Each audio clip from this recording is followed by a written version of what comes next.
Thank you, Mr. Sullivan. Jerry Laricchiuta. Good afternoon. Good afternoon.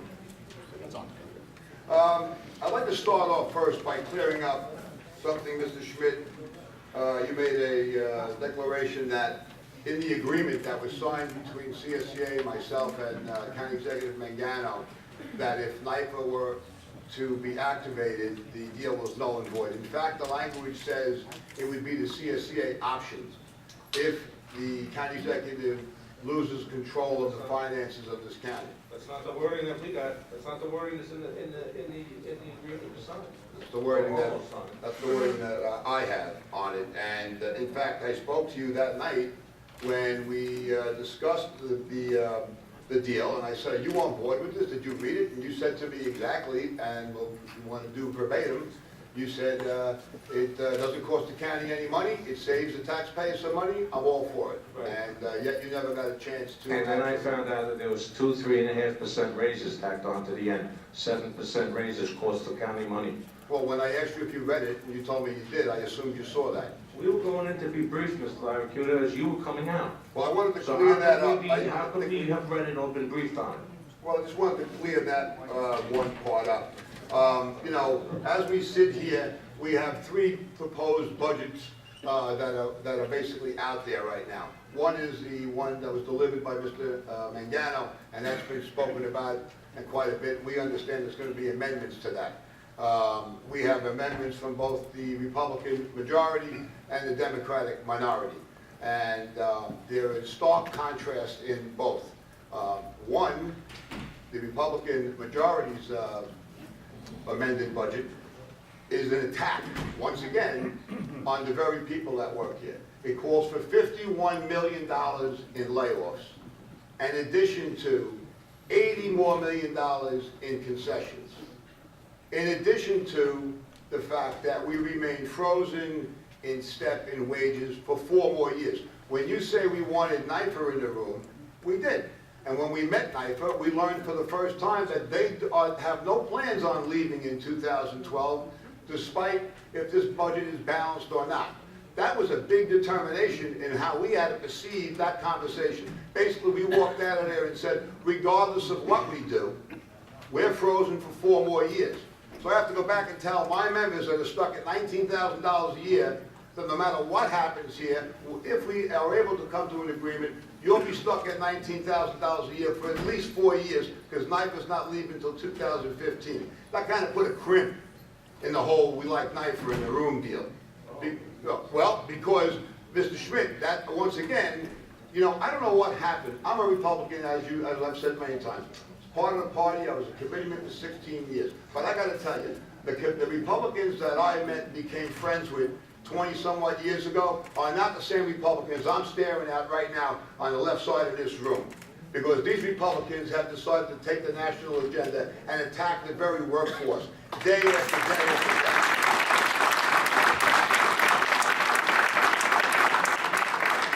You quoted Mr. Schmidt as saying that, in fact, you know, if the unions refuse to come and negotiate, then we will extract it. Is that correct? Did you not say that? I said that I said something to the effect that if we're going to have a balanced budget without a tax increase, that there must be labor concessions, and if the labor concessions are not made, then we'll have to extract it with cuts.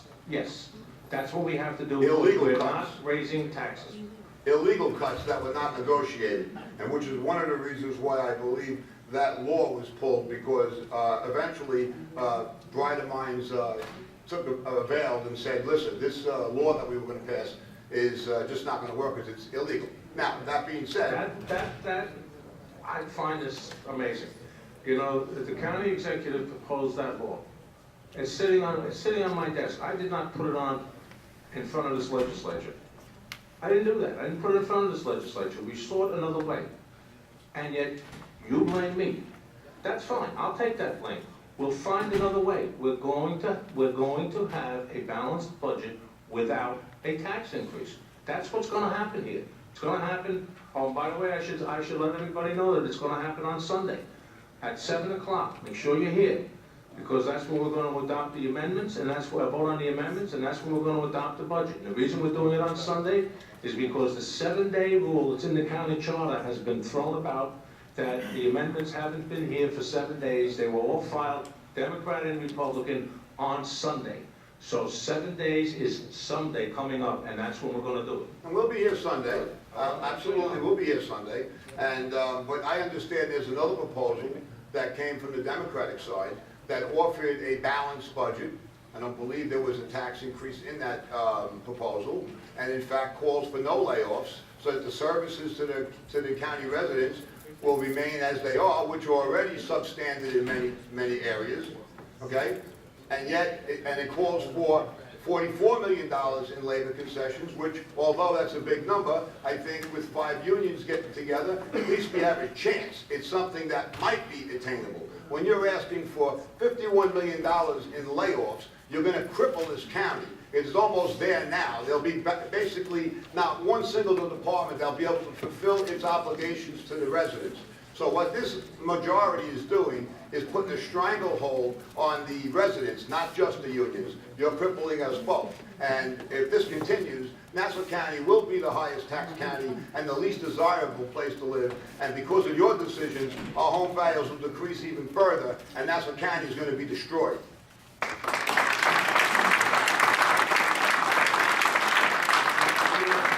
are asking you to take a serious look at the, and if ever there was a time for bipartisan cooperation, if ever, this has to be the time. We are in the most crucial part of our history here in Nassau County.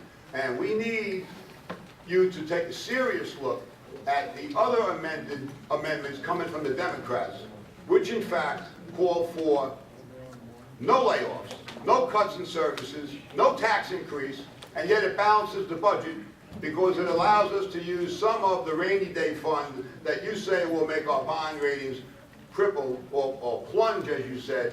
But in fact, when Nassau County, in July, when you come back to us and say, once again, our budget for 2012 is imploding, we cannot survive, we need more labor concessions, then our bond ratings will fall even further. Because the budget that's going to be passed here on Sunday, if it's the GOP amended budget, is pie in the sky, it's unrealistic, it's unattainable, it's a failure, it's doomed from day one, because there's no way that I can go back to my members and tell them that they're going to take a $12,000 pay cut, stay frozen for 4 years, and have $51 million worth of layoffs. And if you don't think that's an attack on labor, then shame on you. You're going to extract things from our contract. We're going to extract a couple of you out of your seats in November.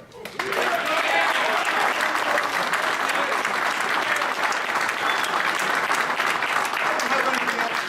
had this discussion so much, it's disgusting, it's embarrassing. I still remain Republican, but I'm embarrassed, like the man said earlier, to call myself a Republican today in Nassau County because of the attack that you guys have taken against your very workers. It's despicable, it's unfair, it's dishonest, and I'll tell you what, this budget you're going to pass on Sunday is going to fail like everything else you've been doing for the last 2 years.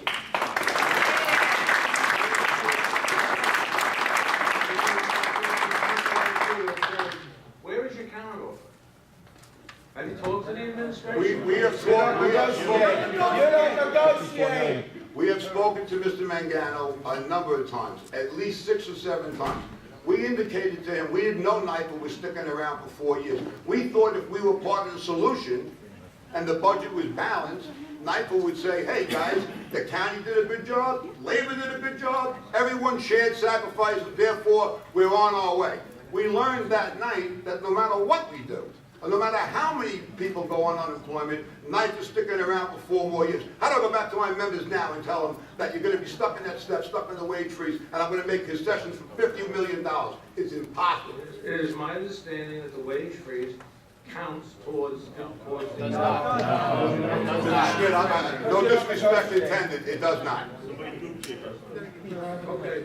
It does not. We will pursue that. And Mr. Sullivan is up because I'm hearing conflicting information.